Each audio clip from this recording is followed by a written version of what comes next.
We are live. Ladies and gentlemen, greetings from Somerville. Do I have a welcome song now? Yeah, I think so.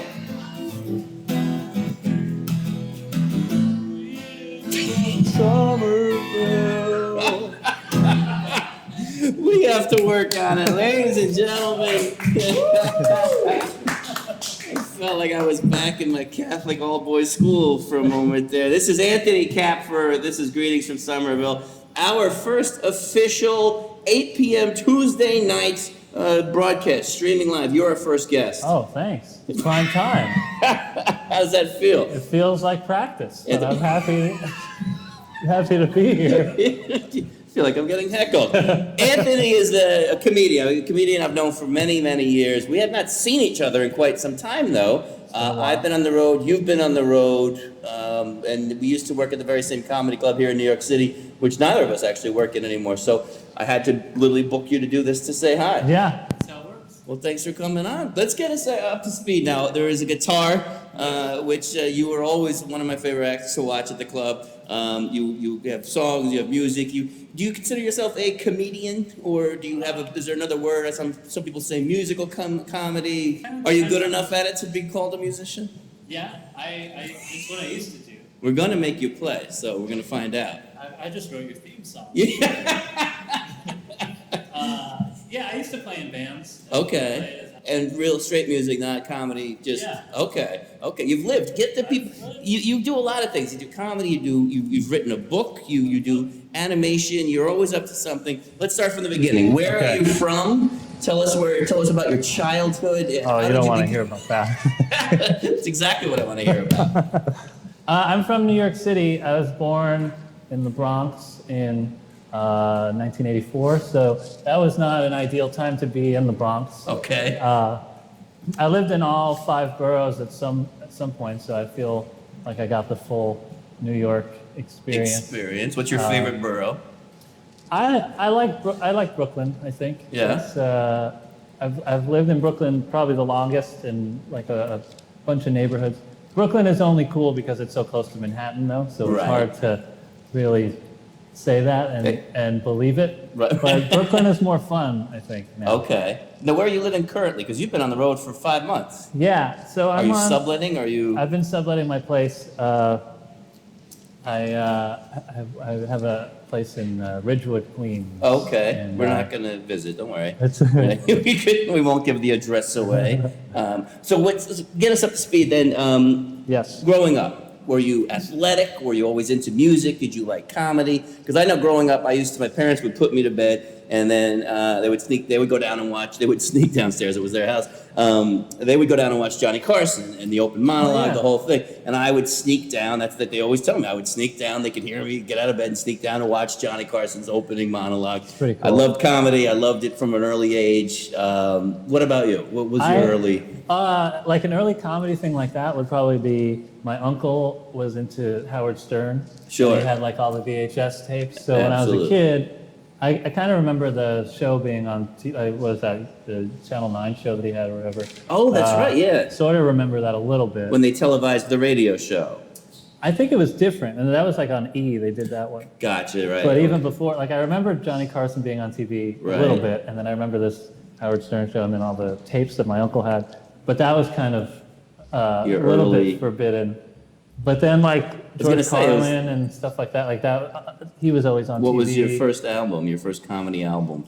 First comedy album was probably actually that Adam Sandler one with with all the Hanukkah bits and song and all songs that. and that absolutely. Was huge when I was a kid. That was probably the first comedy album I bought. Okay. I heard like some Richard Pryor records from my uncle and like Monty Python, which I didn't understand at all. The crew's drinking beer over here. That's wonderful. That's how you know your story is boring. People are like, I need to drink.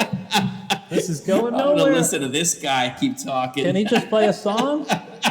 At what point did you said drums first then? Well, actually, I got a guitar first for my 10th birthday. Okay. But my family didn't have money, so I didn't get lessons. Okay. So I had this guitar, and I was like, oh, this is nice. All right. I don't know what to do with this. So for my 11th birthday, I got drums. Oh, really? And then I did not get lessons again. But drums, you can just sit down and listen to what's happening on an album, and you can sort of try to figure it out. Is that right? And sort of kind of mimic it? Yeah, I used to just watch MTV and then listen to the CDs I had and try to figure out what was happening, and I would play along to CDs, and I'd play. Me and my cousin would play music together, just two kids that didn't know how to play, learning how to play together. Yeah, parents stopped giving you instruments as gifts at that point, right? Where do you go from drums? So then how did you start to think comedy? I'm going to incorporate comedy and music together. Right? Comedy on its own to me is an intimidating thing. I got to write a joke, I got to tell it. Yeah. What I love about watching you is, I mean, you got a whole nother element to it. You have the humor of your words, and then you have the instrument. How did you put the two together? As a joke, I just started writing these fake kid songs. Okay. It started, I would just joke around with friends about like funny song titles for kid songs. Right. And then eventually there were so many of them that I was like, there's nothing stopping me from writing this album of weird kid songs. So I started writing the album, which became Songs for Children to Cry To, which is an album that I released. Songs for Children to Cry To. So that was like the bridge between, because I wasn't doing stand-up yet, and so I was still doing these music shows. So I would do songs about like heartbreak or whatever, and then I'd be like, okay, here's this weird kid song. It's called Tears for Divorce, or just go into that, or whatever it was. And what was the audience reception? It was mostly pretty good. Yeah. There was one show that I did at some bar in Brooklyn, and this guy came with his kid. It's like a 4-year-old or something. The kid's like dancing around to all the other acts. And so my plan was that I was going to open with the song called There Is No Santa Claus. So I went over to the guy and I was like, hey, I'm about to go on, and this is what I was thinking of doing. I see this kid here. And he's like, oh, yeah, go for it. Well, that was nice of you, though. At least you gave him the heads up. Yeah. I don't want to actually ruin kids. It's up to the parents if they want to. Because the album it's not like dirty or anything like that. It's just it's a little dark, but it's mostly just real. Right. And so it's only stuff that a kid will eventually learn on their own. He's gonna know anyway. But it's just up to But you shouldn't be teaching children anything. I don't know. I don't think. Now, I've seen adults respond to you in curious ways, too. We've done many, many shows together, and once in a while I look out at the audience and they seem perplexed or a little bit not sure. Other times, very much on board with you. What I love about the guitar is you use it so effectively as a prop is the right word, but if you're not getting a laugh, it's okay, because you're just going to just kind of strum through it. That was sort of the whole point when I first started, because I don't know if you noticed, I'm a bit awkward at times. So I didn't really know what to do with my hands if I was just standing around telling jokes. And then I started seeing people like Zach Galifianakis with the piano, and people like that. Dimitri Martin was around, somebody I was aware of. Sure. So, but I think when I first started, I was like, once I saw Zach Galifianakis, I was like, man, if I could play piano, that's exactly the act I would be doing. That's what I would do. Yeah. But then I saw Dimitri Martin, I was like, oh, I could do guitar instead. Well, well, let's not tease the people any longer. I know you've agreed to play a couple songs for us. Can we get a sampling? I haven't seen you perform in 2 or 3 years now. Okay. So I want to see some of the stuff that. Should I do? Okay, let me do. Tell us what we're about to hear. I'll save the other. Well, I was telling you about one of them, but I'll save it for the story. So I have this kind of meta comedy concept album that I'm working on. All right. It's called Comedy Songs Are Not Funny. So I could Comedy songs are not funny. Are not funny. Okay. So I could do that song, or I could do this other song that's called One Chord, which is about one chord. What do you? Which one's funnier? Are either funny? I'll do the one chord song.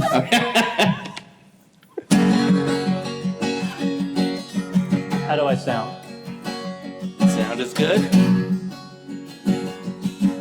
I'm not very good at playing this guitar. I'm really only playing one chord. So I bought a book and I learned another major chord. But I lost the book and then I forgot that chord.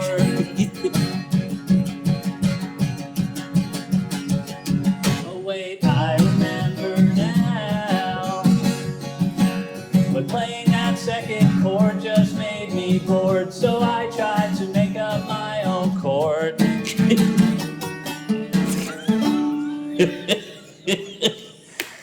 But it didn't sound right, so just ignore the chord you heard me play before. Back to the drawing board once more, therefore get on the dance floor, but save your vocal cords. The chord store has locked up all its doors. There will be no second chord encore to endure. You've been warned, so don't ask for more.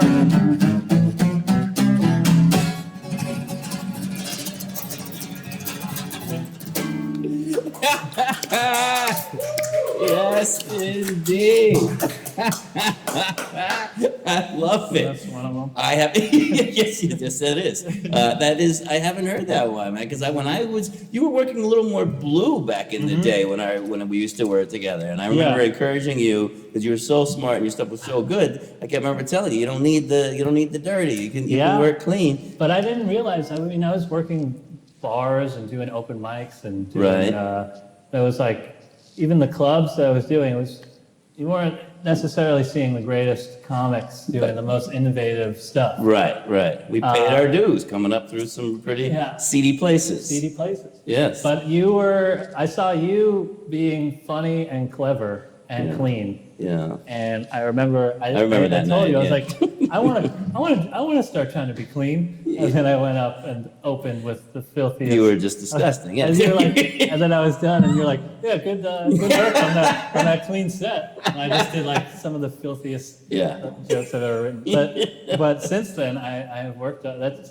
I mean, the first time I saw you was 5 years ago. It's got to be 5 or 6 years ago. Yeah, absolutely. So since then, I've been working on. And you feel like it's going better now that you're cleaner? Are you getting more work? I'm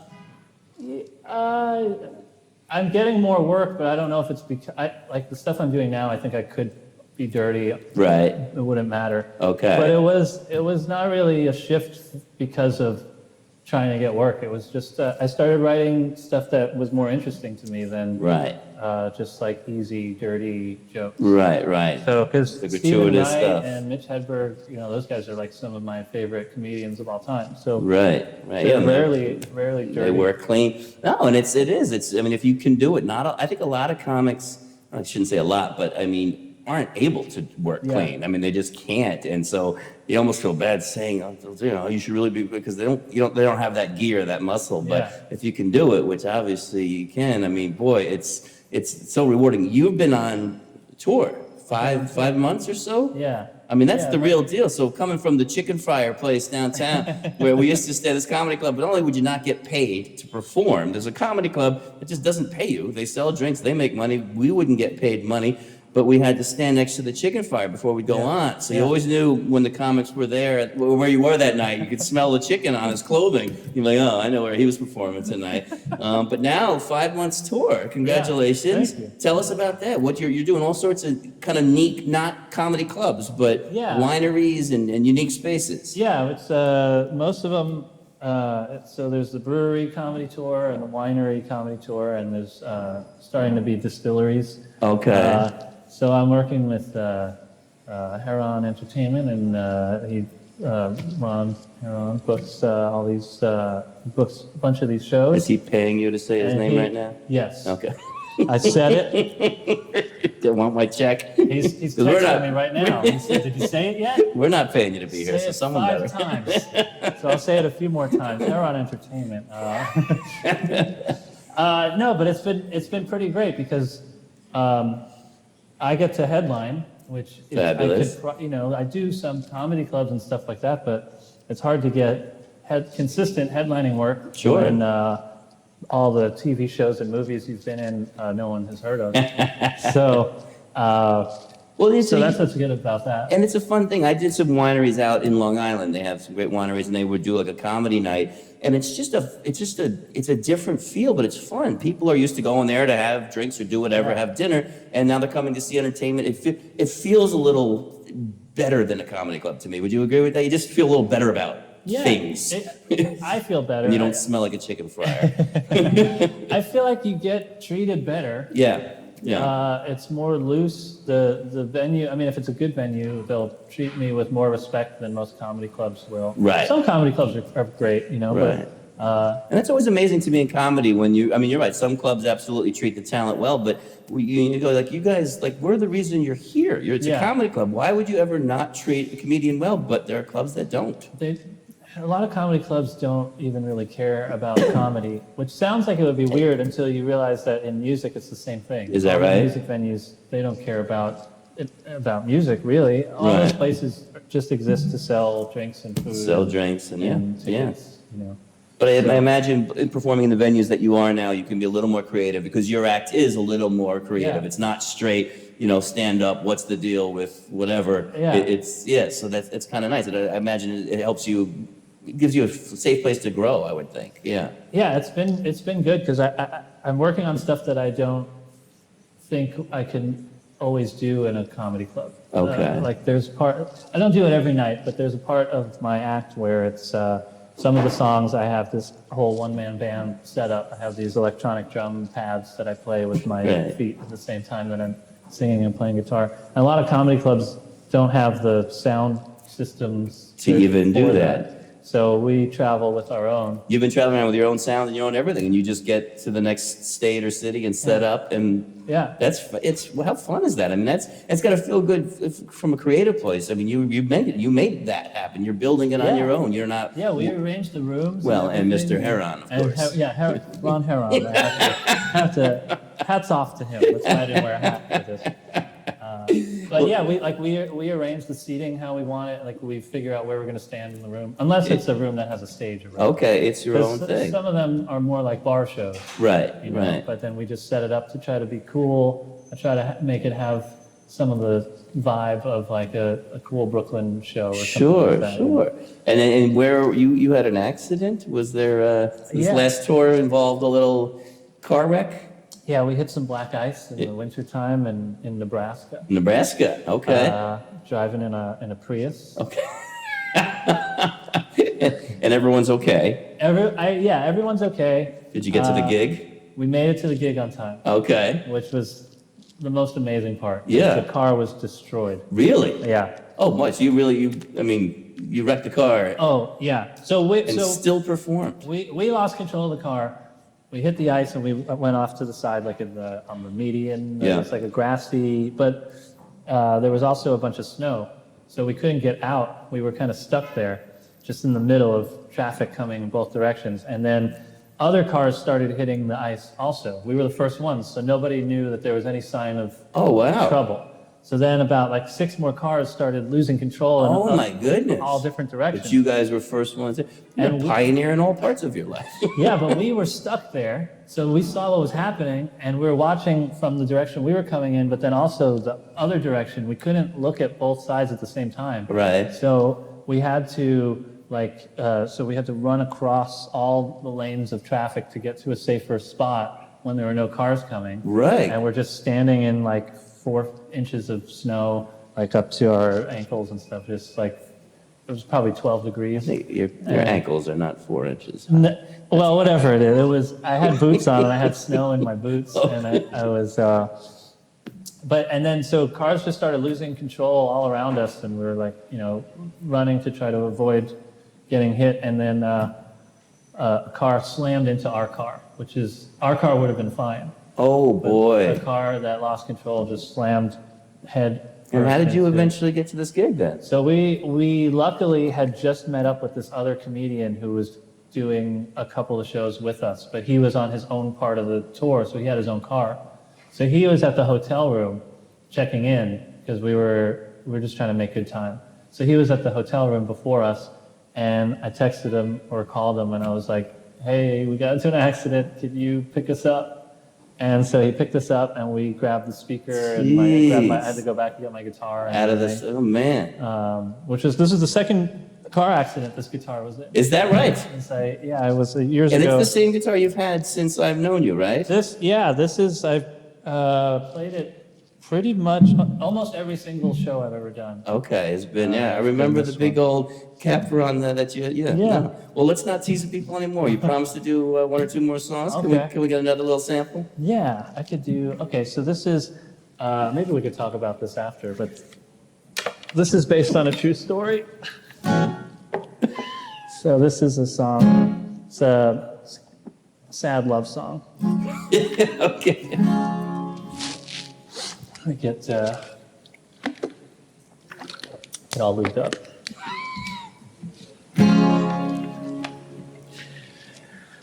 I've been by your side for a while, and I just think you're grand. There's only one thing you don't have that my ex-girlfriend has. 'Cause she took my $4,000 when she walked right out the door. She took my $4,000 and she asked for 200 more. If I had my money now, we'd be living the good life. Instead, we're eating cat food spread on crackers with a knife.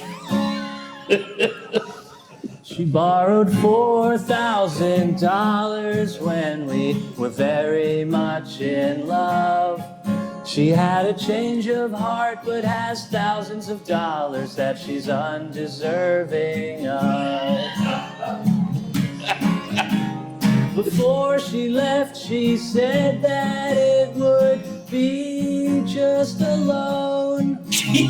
But then she left and it turned out it was me who was alone. So can I borrow $4,000 from you? I know it is a lot to ask, but you know I'm always true. So darling, can you help me out? 'Cause I need money too. And if my ex-girlfriend ever pays me back, I will give it all to you.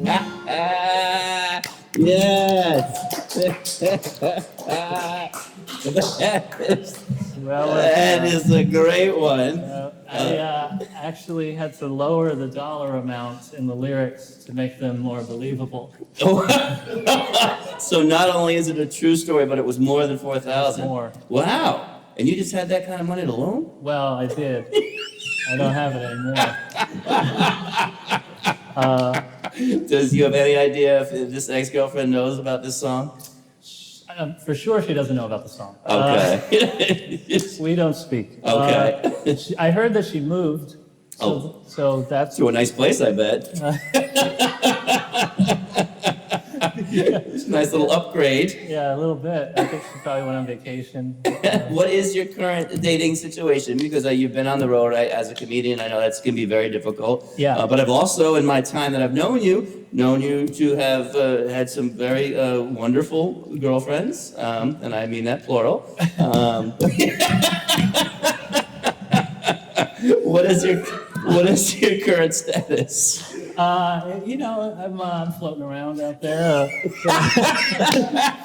I think we know exactly what you mean. Yes. But I did write this. I did write this other song about trying to be in a relationship while on tour, and I had to go on such a long tour because of how broke I was because of the other song. You heard about it. The other song caused the tour. Yeah. Okay. I mean, it was probably why I stayed out so long initially. Really? Because Singling out of money. I couldn't make money anymore. Yeah. It's hard to not have a job and do this. And I always had a little bit of savings. Right. Because sometimes it gets rough. Yeah, yes, and then, I'm well aware. And then you get through it. Yes. And you don't have to get a job. Right. But I didn't have the safety anymore. So and it's hard to live in New York City and do just this. Oh, yeah. Yeah, I mean, it's hard. Especially when you don't get paid at the clubs. When they're not paying you. by the chicken fryer. So that was the necessity, because that's what for me as well. I mean, I've been touring. I'm trying to be home more, but in general, boy, I've been 300 days a year. I was on the road for a few years in a row there. I remember. And it was just for exactly that reason. You see, I can't make money if I'm not. So I had an apartment in New York City. I paid rent in New York City, and then I was never there because I had to travel in order to pay for it. Yeah, which so is crazy. it is a little insane. But not only do you're touring, you do so many interesting things. You've written a book. You do animation. Talk a little more about it's what I love. You always seem to just have done your thing, your own path, whatever interests you. Well, tell us about the book. Tell us about the animation, all your other projects. So the book is called the Book. I do have a signed copy of it. Oh yeah. Yes. I remember signing that one. Yeah, I even paid you. And I accepted it. Yes, you did. I was very broke. Yeah. So it's book. The book is it's got like one-panel comics and short stories and essays and jokes and things like that, which is a book that I wrote knowing that I was going to sell it at comedy clubs that I wasn't getting paid at in New York City. Made a lot of sense. And I made my living before these tours. So you would go to the comedy club, perform for free, but then after the yeah. show sell. And I've been there when you were selling it, and people would happily throw a 20 at you, right? Yeah. Yeah. Some weekends, if I was there at Greenwich doing like 5 shows on the weekend, I could make $400 maybe. Is that right? Yeah. Well, there's a lot to be said for that. Entrepreneur, I had to pioneer. do it. Now, how about the animation? I've seen some of your really funny stuff online. Yeah, so I make cartoons and short films and things like that. Okay. For a while, I was posting a bunch of cartoons just on my website and YouTube. I was doing it once a week for a while. I think I made it like 5 months of doing it once a week. And you taught yourself all this stuff, right? Oh yeah, Animation. I don't know how to read music. I never studied animation. Is that right? I don't know. I really don't know how to do anything. Not well. You're making it look good. Somehow you're tricking us all. It's just like, because I grew up listening to punk bands and playing punk shows and stuff like that. And that's like, just the DIY attitude Right. is probably why I was enjoying being on tour so much. Because it was the same thing as when I was doing punk shows. You just show up at some room and you have to make it work. Make it happen. And it's usually not a room that is a good fit for what you're trying to do, but you just have to figure it out. Get it in, dive in then. So I always sort of approached everything that I did with that idea.